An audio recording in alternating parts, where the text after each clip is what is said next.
আমি একটি কথা থেকে অন্যদিকে গিয়েছিলাম যে এক ভদ্র মহিলা আমার কাছে এসেছেন ইসলাম গ্রহণ করবার জন্য। আমি তাকে জিজ্ঞাসা করলাম, এফিডেভিট সব কমপ্লিট করেছেন এবং আইনি সমস্ত পদক্ষেপগুলো শেষ করেছেন, বললাম যে আপনি ইসলাম কেন গ্রহণ করবেন? যারাই আমার কাছে এই টাইপের আসে আমি জিজ্ঞেস করি, কারণ আমার তো জানা আছে যে বাংলাদেশের আমাদের মানুষের প্র্যাকটিস দেখে তো তার ইসলাম গ্রহণ করার কথা না, আরও ইসলাম থেকে পালানোর কথা। কেন গ্রহণ করেছেন? তো তিনি বললেন, ইসলাম সম্পর্কে আমি বই পড়েছি, এই বই আমাকে প্রভাবিত করেছে। আবার কোনো কোনো ব্যক্তিকে আমি দেখেছি, তাদের ব্যক্তিত্ব দেখে, নিশ্চয়ই সেরকম ব্যক্তিত্ব খুবই কম, দেখে আমি প্রভাবিত হয়েছি। গোটা পৃথিবীতে আপনারা বিশেষ করে পশ্চিমা দুনিয়ার খবর রাখবেন নিশ্চয়ই, সেখানে প্রতিদিন ইসলামে আসা মানুষের সংখ্যা বেড়ে চলেছে এবং পুরুষদের চাইতে মেয়েদের মধ্যে ইসলাম গ্রহণের সংখ্যা অনেক বেশি, প্রবণতা অনেক বেশি। কেন?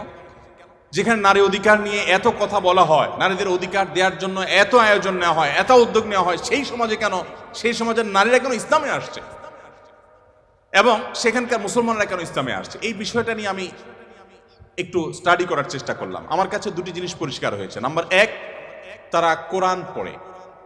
যারাই ইসলামের পথে এসেছে তাদের বেশিরভাগ মানুষ কোরআন পড়ে ইসলামে এসেছে। এবং ওমর রাদিয়াল্লাহু তাআলার কথা আপনারা জানেন, গোটা পৃথিবীর ইতিহাসে প্রবাদতুল্য শাসকদের একজন, ন্যায় বিচার প্রতিষ্ঠার ক্ষেত্রে দৃষ্টান্ত স্থাপন করা মানুষদের একজন, সে ওমর রাদিয়াল্লাহু তাআলা আনহু। তার ইসলাম গ্রহণের ইতিহাসও আপনারা জানেন। তিনি কিন্তু নবী সাল্লাল্লাহু আলাইহি সাল্লামকে হত্যা করার দায়িত্বে নিয়োজিত হয়ে সে দায়িত্ব পালন করার জন্য যাচ্ছিলেন। প্রতিমধ্যে তিনি তার বোন ভগ্নিপতির কণ্ঠের তেলাওয়াত শুনেছেন। এই ঘটনা বিভিন্নভাবে বর্ণিত হয়েছে, আপনারা জানেন। সেই তেলাওয়াত তাকে এতটা প্রভাবিত করেছে যে তিনি হত্যার পরিবর্তে বরং মুহাম্মদ সাল্লাল্লাহু আলাইহি সাল্লামের কাছে হাত দিয়ে তার হাতে ইসলাম গ্রহণ করেছেন। তার মানে কোরআন সামান্য একটু শোনার পর তার ভিতরে এরকম প্রভাব পড়েছে। আপনাদেরকে আরেকটা গল্প শোনাতে চাই। তুফাইল ইবনে আমর আদ-দুসি একজন বড় মাপের কবি ছিলেন ইয়েমেনের। শুধু বড় মাপের নয়, আমরা জাতীয় কবি বলে, তখনকার জাতীয় কবির কালচার ভাবে ছিল না, যদি থাকতো হয়তো তিনি ইয়েমেনের জাতীয় কবি থাকতেন তখনকার। তুফাইল ইবনে আমর আদ-দুসি, দুস ওনার গোত্রের নাম। উনি যেহেতু বড় সাহিত্যিক এবং কবি ছিলেন এবং সেই সময়ে কবি সাহিত্যিকদের অনেক কদর ছিল, বড় বড় রাজদরবারগুলোতে কবি সাহিত্যিকদেরই পদচারণা সবচেয়ে বেশি ছিল এবং সবচেয়ে বড় পুরস্কারগুলো তারাই জিততেন। প্রশংসা করে রাজাদেরকে বিভিন্ন কবিতা, বিভিন্ন পংক্তি, বিভিন্ন লেখা এগুলো উপহার দিলেই পুরস্কার পেতেন। তো তুফাইল ইবনে আমর আদ-দুসি যেহেতু সাহিত্যিক ছিলেন, ভিআইপি ছিলেন, তিনি মক্কা উমরা করতে এসেছেন। মুহাম্মদ সাল্লাল্লাহু আলাইহি সাল্লাম তখন গোপনে ইসলাম এর দাওয়াত দিচ্ছেন। মক্কায় আসার পর তার বন্ধু বান্ধব যারা মক্কায় ছিলেন কবি সাহিত্যিক, তারা বললেন, দেখো আমাদের এখানে তো একটা লোক, তার কথা শুনলেই মানুষ তার জাদুতে আক্রান্ত হয়ে যায়, বাপদার ধর্ম ছেড়ে দেয়। তো তোমার ব্যাপারে আমরা আশঙ্কা করছি যে তুমি এরকম অবস্থার মধ্যে পড়তে পারো। তাহলে একটা বুদ্ধি হলো, তুমি কানের মধ্যে তুলো দিয়ে রাখো, দোনো কানের ফুটো এমনভাবে বন্ধ করে দাও যে তুমি ওমরা যখন করবা, তওয়াফ করবা, সাই করবা, এই টাইমে যাতে ওই ভদ্রলোকের কোনো কথা তোমার কানে না আসে, অ্যাটলিস্ট এই সময়টা তুমি এভাবে একটু পার করো। তিনি তাদের পরামর্শ অনুযায়ী দোনো কান বন্ধ করে ফেললেন এবং তিনি ওইভাবে কিন্তু ওমরার কাজ শেষ করলেন। একটা পর্যায়ে তার মনে হলো যে আমি এত বড় সাহিত্যিক মানুষ, বুদ্ধিজীবী মানুষ, পড়াশোনা করা মানুষ, একটা মানুষ কথা বলবে আর আমি গলে যাব, ভুলভাল বললেও আমি সেটা মেনে নিব, আমি তো এত অর্বাচীন না, আমাকে এত ভয় কেন পেতে হবে? তিনি কানের তুলো খুলে ফেলে দিলেন এবং এরপর তিনি হারামের কোন এক জায়গা থেকে কোরআনের কিছু আয়াতের অংশ বিশেষ তার কানে আসলো। আসার পর তিনি সাহিত্যিক মানুষ, বুঝলেন যে এটা তো এই মানের ভাষা, এই মানের সাহিত্য, এটা তো কোনো মানুষের রচনা হতে পারে না, বা এই ধরনের রচনা তো আমি আগে পড়ি নাই, এটা তো একটু ব্যতিক্রম মনে হচ্ছে। তিনি তখন মুহাম্মদ সাল্লাল্লাহু আলাইহি সাল্লামকে অনুসরণ করতে শুরু করলেন। পেয়ে গেলেন আলী রাদিয়াল্লাহু তাআলাকে, সম্ভবত আলীরই তেলাওয়াত শুনেছেন। তখন আলী রাদিয়াল্লাহু তাআলাকে বললেন, দেখো আমাকে তার কাছে নিয়ে যাও, মুশকিল হলো আমার বন্ধু বান্ধবরা দেখলে তো আমার জাত যাবে, বা তারা আমাকে এমন আছে টর্চারও করতে পারে, তাহলে এক কাজ করো, নিয়ে চলো। আলী সামনে সামনে যাচ্ছেন, উনি পিছিয়ে পিছিয়ে যাচ্ছেন। যে পরে তিনি ইসলাম গ্রহণ করলেন এবং তিনি অনেক টর্চারের মুখোমুখি হলেন। তার মাধ্যমে ইয়েমেন ইসলাম ঢুকে, প্রথম ব্যক্তি ইয়েমেন থেকে ইসলাম গ্রহণ করা। আমি আপনাকে 50টা ঘটনা শোনাতে পারবো যে মানুষগুলো ইসলাম গ্রহণ করেছেন শুধুমাত্র কোরআন স্টাডি করে, কোরআন পড়ে। আমি আপনাদেরকে আজকে আহ্বান করে যেতে চাই, বাই চান্স মুসলমান আমরা যারা আছি, আমরা একটু ইসলামটাকে বোঝার চেষ্টা করি, আমরা ইসলামটা একটু জানার চেষ্টা করি। আমরা অনেকে মনে করি কোরআন হাদিস এগুলো হুজুরদের সাবজেক্ট, এগুলো শুধু ওনারা পড়বেন, আমরা শুধুমাত্র হুজুরদের মুখের দিকে তাকিয়ে থাকবো আর শুনবো। আপনি সেই ধর্মের অনুসারী যে ধর্মের প্রথম নির্দেশ কিন্তু নামাজ পড়া নয়, যে ধর্মের প্রথম নির্দেশ কিন্তু রোজা রাখা নয়, যে ধর্মের প্রথম নির্দেশ হলো ইকরা, তুমি পড়ো।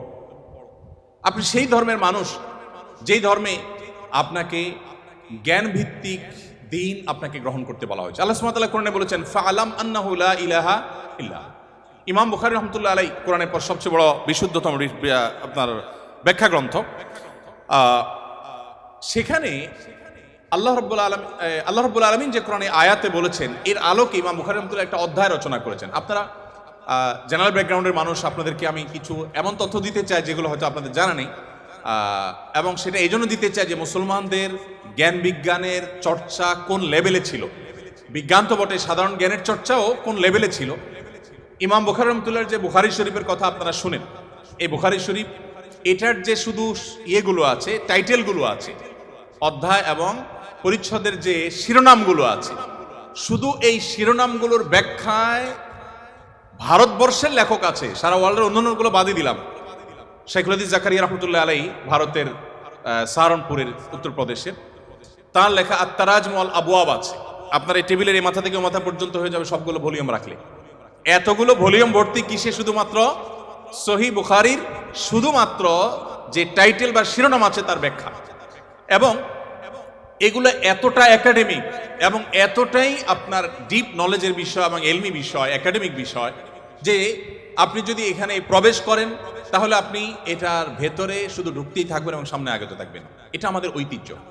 যাই হোক, তো ইমাম বুখারী রাহমাতুল্লাহ আলাইহির একটা অধ্যায়ের শিরোনাম ছিল এরকম যে তিনি লিখেছেন বাবুল কাউলি বিল ইলমি, বাবুল ইলমি ক্বাবলাল কাউলি ওয়াল আমালি বি। অর্থাৎ সে অধ্যায় এখানে রচনা করা হচ্ছে যে অধ্যায়ে প্রমাণ করা হবে ইসলাম কোনো কথা বলবার আগে, কোনো কাজ করবার আগে মানুষকে সেটা জানার নির্দেশ করে। অর্থাৎ আগে জ্ঞান অর্জন করো, তারপরে তুমি করো। ইভেন আল্লাহ সুবহানাহু ওয়া তাআলা কোরআনে বলছেন ফাআলাম আন্নাহু লা ইলাহা ইল্লাহ, আল্লাহ ছাড়া সত্যিকার ইবাদতের উপযুক্ত আর কেউ নেই, এই কথার জ্ঞান তুমি অর্জন করো। দেখুন, আল্লাহ সুবহানাহু ওয়া তাআলা কিন্তু বিশ্বাসের কথাটাই বলছেন, কিন্তু জ্ঞান দিয়ে বলছেন। তার মানে তুমি জানো কেন আল্লাহ ছাড়া সত্যিকারের কেউ ইবাদতের উপযুক্ত থাকতে পারে না, কেন একাধিক স্রষ্টা থাকতে পারে না, কেন তুমি সেই জিনিসটা জানার চেষ্টা করো। কেন বলতে আমি এখানে আল্লাহ সুবহানাহু ওয়া তাআলা দর্শন জানতে নির্দেশ করেছেন তা নয়, আল্লাহ বলেছেন যে এই বিষয়ের স্বচ্ছ ধারণা এবং ইলম যেন আমাদের মধ্যে আসে।